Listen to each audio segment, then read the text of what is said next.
Back to the chat. Michael says, so you can take one section at a time. Yes. I recommend taking, and yes, you can take one section at a time.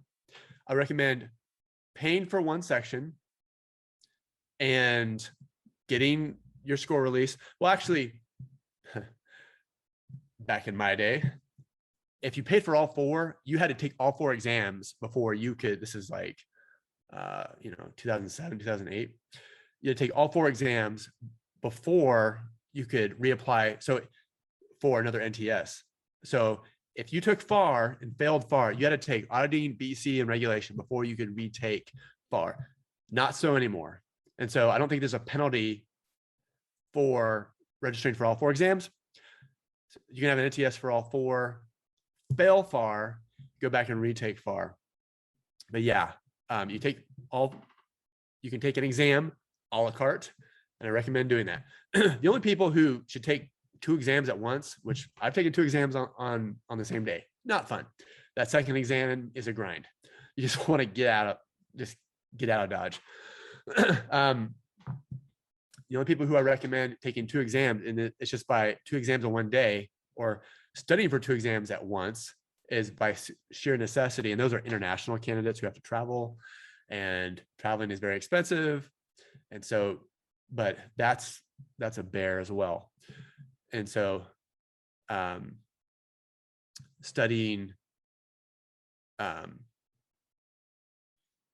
say for one section at a time, yeah, you can do it. And that's what I would do. Back to the chat. Back to the chat.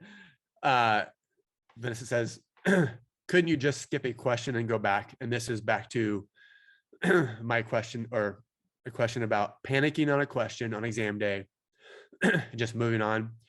Can you pick a question and go back? Yes, you could. You can flag it. But once you leave a testlet, I don't believe you can go. When I took the exam, there were 3 testlets. Now there's 2. And once you left a testlet, you couldn't go back to a prior testlet. I'm not sure if that's the same now that there's 2 testlets. But once even if you can, I wouldn't, because it's the same principle. You have a max amount of time. I mean, you're going to spend enough time getting to the point where you're panicking on the question. It's not like you're going to spend 5 seconds on the question, oh, flag, move on. You're going to invest in the amount of time to get you to B or C or A or D, panic, and then move on. So I would just guess and then move on versus going back, because otherwise, unless you're just way ahead on time, you're going to bite yourself in the butt. So Michael says, do they provide an abacus? Yes, everyone gets their own abacus, and they clean it, and each abacus has a retinal scan. It's great. No, now they provide note boards, and actually never use those either. I just had old school number 2 pencil and scratch paper. Vina writes in, I have 1 week for my exam. Should I try the sample exam before the weekend? Is it recommended? I'm using Ninja only. I'm going to answer this as the sample exam, meaning the AI-CPA sample test, not a practice exam, because I've gone through many soapboxes about practice exams and how they're awful and friends don't let friends do practice exams. AI-CPA sample test. You should absolutely do the AI-CPA sample test before every exam. Not because you're going to see a question in there that you're going to see on exam day. Great, you might, but actually Ninja has those sample questions in there already. But the best representation of what's going to be on the actual exam is in the sample test. So it just gives you a look and a feel for, I mean, if you screw up and let your introductory, let those introductory pages expire, like you have, once you hit introductory page 1, you have a set amount of time. I don't remember, it's 7 minutes, 10 minutes. If you don't keep going, it's going to lock you out. You're going to be hosed. And I've gotten that email before. They they started writing down all of their BEC formulas, and then they got locked out. And you talk about a bad day.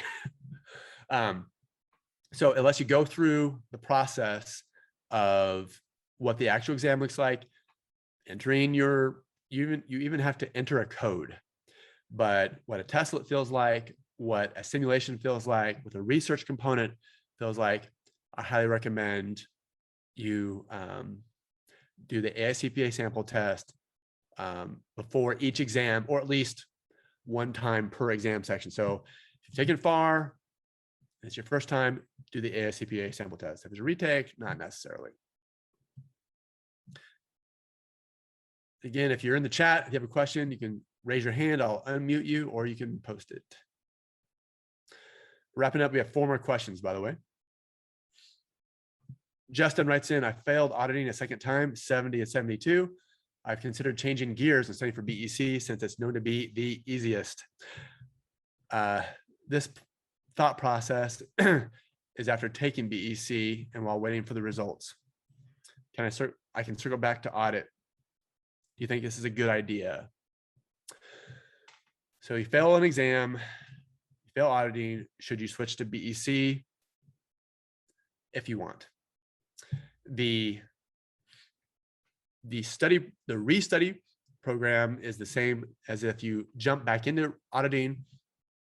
Right now, it's the same as if you did that, or if you take BEC and then jump back into it, because you're going to have to restudy everything anyway.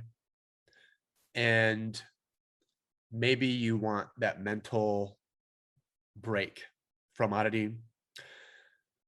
The BEC pass rate is above 60%. It's crazy. However, don't let that give you false confidence, because as someone has already said in the chat here, that no, that's not true. They passed BEC. I was the one who said in the chat that I hated BEC. It was me. Okay. As I said previously, BEC was my least favorite exam. I call BEC the honey badger of the CPA exam.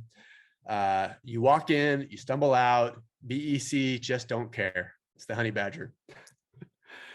If you've seen that video, you know what I'm talking about. BEC just don't care. BEC, it's like everything that you learned in college from like a general standpoint, you know, econ and IT and cost accounting on crack. And so, yeah, it's not like studying for your college finals again. Like people who think that walk in and stumble out. How the BEC pass rate is 60%, I have no idea. It used to be in the 40s. And so, let's see, it started happening right when Ninja came on. And so BEC is the easiest, but don't let that give you a false sense of security.